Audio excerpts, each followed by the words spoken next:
presented by Rajdhani Music World।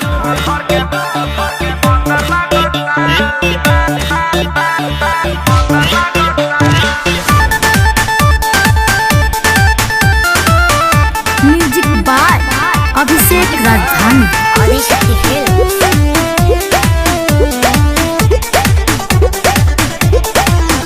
होता शादी हमार नेक्स्ट ईयर हो सके तो भूल जाई हो हमके डियर हो। मार के मुआ होता शादी हमार नेक्स्ट ईयर हो सके तो भूल जाई हो हमके डियर हो। हमरा दुल्हन बने के फीलिंग अंदर जागता। तनी ओकर फोटोवा देखाइबे ला देखा आई हो रामाथु एक और आदिला दरिया हौ समंदर लागता। हौ का अरे एकर पेटा बा। अरे तो म्यूजिक में गावा। एकर दिला दरिया हौ समंदर लागता। एकर दिला दरिया हौ समंदर लागता। तोरा दूल्हा चला घर के बंदर लागता। तोरा दूल्हा चला घर के बंदर लागता। तू का बड़ा छुछुंदर ना सुंदर presented by Rajdhani Music World।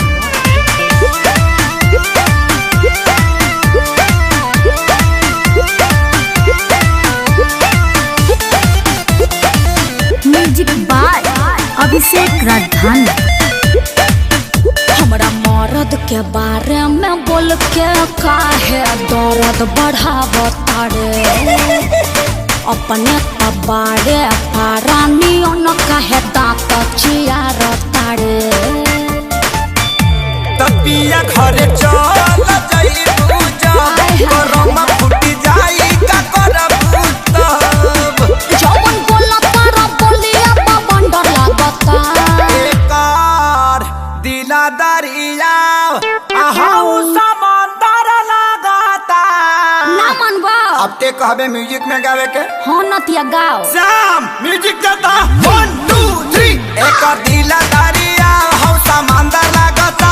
एकर दिला दरिया हौ समंदर लागता। तोरा दूल्हा चला घर के बंदर लागता।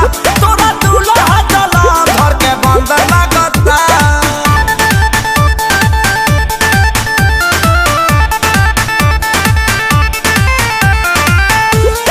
presented by Rajdhani Music World।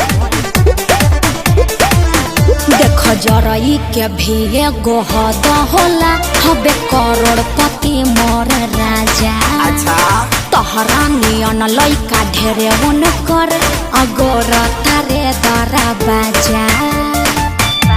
कि बाबू ताहर खोजले बुढ़ा भाता तू दीही नहीं अखिलेश के साथ।